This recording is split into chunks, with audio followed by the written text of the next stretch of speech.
أعوذ بالله من الشيطان اللعين الرجيم بسم الله الرحمن الرحيم الحمد لله رب العالمين والصلاة والسلام على أنبياء الله والمرسلين لا سيما إبراهيم وآل إبراهيم ومحمد وأهل بيته الطيبين الطاهرين الغر الميامين وملائكة الله المقربين وعباد الله الصالحين وعلماء الأبرار المتقين والشهداء والمجاهدين أما بعد فقد قال الله تبارك وتعالى في كلامه المجيد وهو أصدق القائلين أعوذ بالله من الشيطان الرجيم بسم الله الرحمن الرحيم شهر رمضان الذي أنزل فيه القرآن هدى للناس وبينات من الهدى والفرقان۔ برادران و برادران محترم و مکرم، السلام علیکم ورحمۃ اللہ وبرکاتہ و مغفرتہ و رضوانہ۔ یہ جس آیت کو ہم نے اس سال اپنے موضوع کا عنوان بنایا ہے، یہ قرآن مجید کی بہت اہم آیتوں میں سے ایک آیت ہے، اور اس میں جو پیغام دیا جا رہا ہے وہ ایک بہت ہی امپورٹنٹ پیغام ہے، بہت اہمیت کا حامل پیغام ہے۔ اس قدر اہمیت کا حامل ہے یہ پیغام کہ ماہ رمضان کی تمام واجب نمازوں میں اس پیغام کو دہرانے کی روایت ہمارے پاس ہے، اور برسہ برس سے 1400 برس سے ہماری نمازوں میں، 5 وقتہ نمازوں میں اس آیت کو اور اس پیغام کو بار بار دہرایا جاتا ہے، لیکن اس پیغام کو نظر انداز کیا جا رہا ہے مستقل۔ اور آپ اور ہم سب یہ دعا پڑھتے ہیں۔ آج اس دعا کو میں آپ لوگوں کے لیے پڑھ رہا ہوں ترجمے کے ساتھ، اس پر غور کیجئے، پھر تھوڑا سا اس موضوع پر شاید آج نہ بات کر سکیں، کل بات کر لیں گے۔ اعوذ باللہ من الشیطان اللعین الرجیم بسم اللہ الرحمن الرحیم یا علی یا عظیم یا غفور یا رحیم۔ اے بلند و برتر، اے بزرگ سو بزرگ تر، اے ہمیشہ مغفرت کرنے والے اور ہے ہمیشہ رحمت نازل فرمانے والے۔ انت الرب العظیم الذی لیس کمثلہ شیء، تو وہ بلند و برتر پروردگار ہے کہ جس کی مثال نہیں ملتی۔ وہو السمیع البصیر، اور تو تمام چیزوں کا دیکھنے والا اور تمام باتوں کا سننے والا ہے۔ وَهَذَا شَهْرٌ عَظَّمْتَهُ وَكَرَّمْتَهُ وَشَرَّفْتَهُ وَفَضَّلْتَهُ عَلَى الشُّهُورِ، اور یہ ماہ رمضان کا مہینہ وہ مہینہ ہے کہ جس کو تو نے عظمت عطا کی ہے، کرامت عطا کی ہے، شرافت عطا کی ہے اور فضیلت عطا کی ہے تمام مہینوں کے اوپر۔ وَهُوَ الشَّهْرُ الَّذِي، اور یہ وہ مہینہ ہے جس کی فضیلتوں میں پہلی فضیلت یہ ہے کہ فرضتا صیامہ علیہ، کہ تو نے مجھ حقیر پر، اپنے اس بندوں پر اس مہینے کے روزے فرض کیے ہیں۔ وَهُوَ شَهْرُ رَمَضَانَ الَّذِي انزلت فیہ القرآن ہدی للناس وبینات من الہدی والفرقان۔ اور اس مہینے کی ایک بڑی فضیلت یہ ہے کہ یہ وہ ماہ رمضان، وہ مہینہ ہے رمضان کا کہ جس میں تو نے اس قرآن کو نازل کیا کہ جس کی صفت تو نے یہ بیان فرمائی کہ وہ ہدی للناس ہے، تمام انسانیت کے لیے ہدایت ہے۔ وَبَيِّنَاتٍ مِّنَ الْهُدَى وَالْفُرْقَانِ، اور اس میں ہدایت اور حق و باطل اور جھوٹ و سچ اور غلط اور صحیح کو پہچاننے کے بہت صاف ستھرے قانون ہیں، شفاف قانون ہے، سمجھ میں آنے والے قانون ہیں۔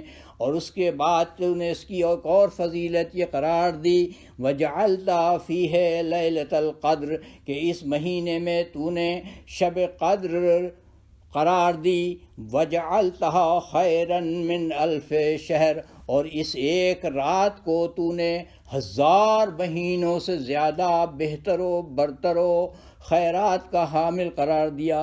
فَيَا ذَا الْمَنِّ وَلَا يُمَنُّ عَلَيْكَ، تو اے وہ کہ جو ہمیشہ احسان کرتا ہے اور اس پر کوئی احسان نہیں کر سکتا، من علیہ، مجھ پر احسان فرما، بفقاک رقبتی من النار، اپنے غضب کی آگ سے مجھے بچا لے، فی من تمن علیہ، ان لوگوں کی طرح سے مجھ پر محبت فرما، مجھ پر احسان فرما جن پر تو نے مجھ سے پہلے احسان فرمایا ہوا ہے۔ وَادْخِلْنِی الْجَنَّةَ بِرَحْمَتِکَ یا ارحم الراحمین، اور اے ہمیشہ رحمتیں نازل فرمانے والے، تو مجھے اپنی خوشی، اپنی مرضی، اپنی محبت کی جنت میں داخل فرما دے۔ اب دیکھیں اس آیہ کریمہ میں کیا جان ہے کہ اللہ نے اس مہینے میں، کہ جس مہینے کو شرافت کا مہینہ قرار دیا ہے، اس مہینے میں اس پیغام کو اپنے بار بار 30 دن میں 5 مرتبہ روز یعنی 150 بار دہرانے کے لیے کہا گیا، بغیر سوچے یا سوچ کے، بغیر سمجھے یا سمجھ کر۔ اچھا، اب جب اس والی بات شروع کی تو بات یہ میں نے عرض کی کہ دیکھیے یہ جو آئی ہے ہدایت، یہ گمراہوں کے لیے آئی ہے یا متقیوں کے لیے آئی ہے؟ ظاہر ہے کہ اصل ہدف تو گمراہ لوگ ہیں نا، اور انسان میں گمراہ اور متقی دونوں شامل ہیں۔ جب وہ فرما رہا ہے ہدن للناس، تو اس میں گمراہ اور متقی سب شامل ہیں۔ اچھا، پھر بات دوسری یہ ہے کہ جن لوگوں کو ہم گمراہ سمجھتے ہیں، کیا وہ متقی نہیں ہوتے اللہ کی نظر میں؟ کیا وہ سب گمراہی ہوتے ہیں؟ ایسی بات نہیں ہے۔ بہت سے لوگ کہ جو ہماری طرح خدا کو نہیں مانتے، وہ تلاش میں تو ہوتے ہیں خدا کی نا، وہ اپنی نظر میں تو خدا ہی سے رابطے میں ہوتے ہیں نا، وہ غیب پر ایمان رکھتے ہیں، وہ جانتے ہیں کہ ایک ہے ایسی ہستی کہ جو ہماری فکر و خرد سے بالاتر ہے، ہم اسے نہ دیکھ سکتے ہیں، نہ پہچان سکتے ہیں، نہ سمجھ سکتے ہیں۔ اب یہ کہ وہ کوئی اس کو کوئی نام دیتا ہے، کوئی اس کو کوئی نام دیتا ہے، وہ ایک الگ مسئلہ ہے۔ لیکن بات یہاں پر ہے کہ یہ بار بار ہم کہہ رہے ہیں ماہ رمضان میں کہ یہ قرآن نازل ہوا ہے تمام انسانوں کے لیے، لیکن جب ہم اس کو عملی زندگی میں لاتے ہیں تو ہم کہتے ہیں کہ یہ صرف ہمارے پاس رہنا چاہیے، کسی غیر مسلم کے ہاتھ میں نہیں جائے۔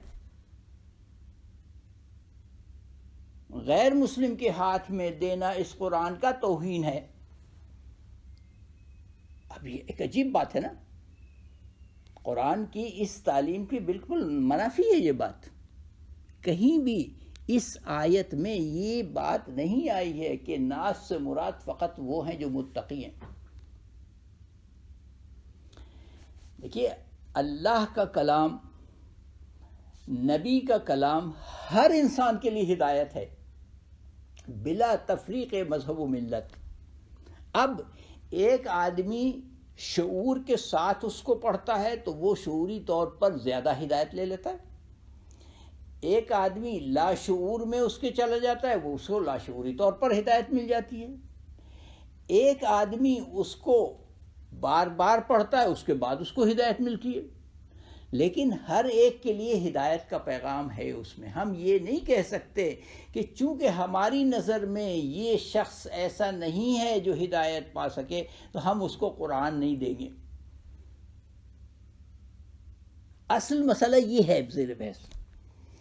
اب یہ مسئلہ اٹھا تو ہمارے بہت ہی اچھے دوستوں نے اور پڑھے لکھے دوستوں نے سوال کیا، بیٹیوں نے بھی سوال کیا کہ یہ تو آپ نے کہا بڑی اچھی بات ہے، لیکن وہ تو مومنین کے بھی لیتا ہے. یہ نہیں اس کا معنی ہے کہ وہ مومنین کے لیے ہدایت نہیں ہے. ہم اصل جو بات سمجھانا چاہ رہے ہیں وہ یہ سمجھانا چاہ رہے ہیں، اس بات کو سمجھنا چاہ رہے ہیں کہ آخر یہ قرآن مجید جو اترا ہے یہ کیا رسول مومنین کے لیے لے کر آئے تھے یا لے کر آئے تھے سب کے لیے، اور اصل ٹارگٹ اس کا ہدایت کا وہ لوگ تھے جو ہدایت یافتہ نہیں تھے، اور ثانوی ٹارگٹ یہ تھا کہ جو مومن ہو جائیں یا جو پہلے سے مومن ہوئیں وہ مزید ہدایت کے راستے پر گامزن ہوں.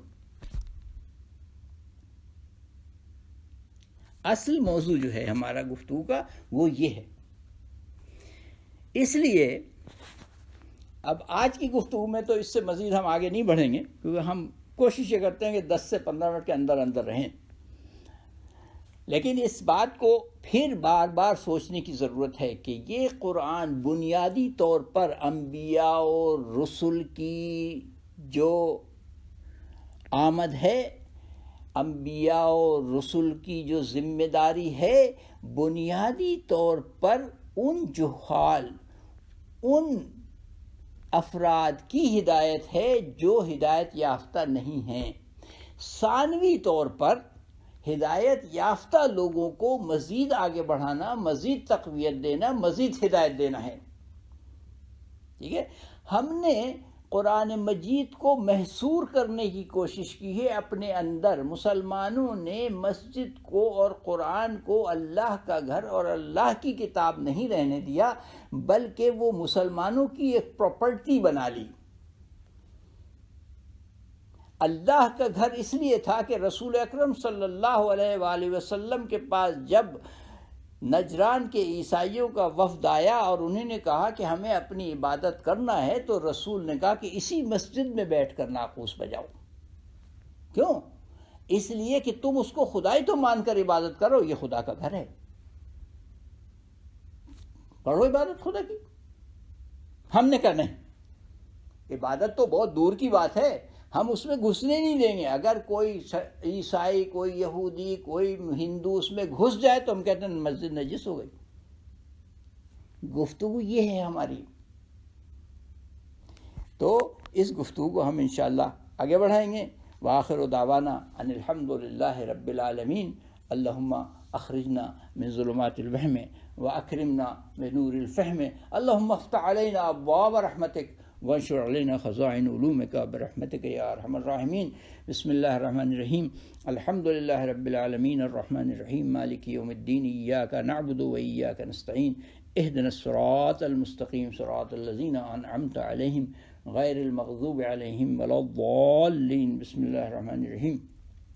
قل هو اللہ احد اللہ الصمد لم یلد ولم یولد ولم یکن له کفوا احد. بسم اللہ الرحمن الرحیم. قل هو اللہ احد اللہ الصمد لم یلد ولم یولد ولم یکن له کفوا احد. بسم اللہ الرحمن الرحیم. قل هو اللہ احد اللہ الصمد لم یلد ولم یولد ولم یکن له کفوا احد. بسم اللہ الرحمن الرحیم. انا انزلناه فی لیلۃ القدر وما ادراک ما لیلۃ القدر. لیلۃ القدر خیر من الف شہر تنزل الملائکۃ والروح فیها باذن ربهم من کل امر سلام هی حتی مطلع الفجر. ربنا تقبل منا ومن جميع المؤمنین والمؤمنات برحمتک یا ارحم الراحمین. ربنا اغفر لی ولوالدی وللمؤمنین یوم یقوم الحساب.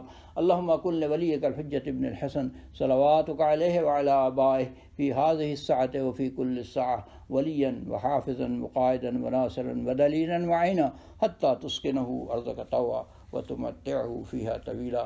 وآخر دعوانا أن الحمد لله رب العالمين والصلاة والسلام على سيد الأنبياء وأشرف المرسلين محمد وأهل بيته الطيبين الطاهرين المعصومين.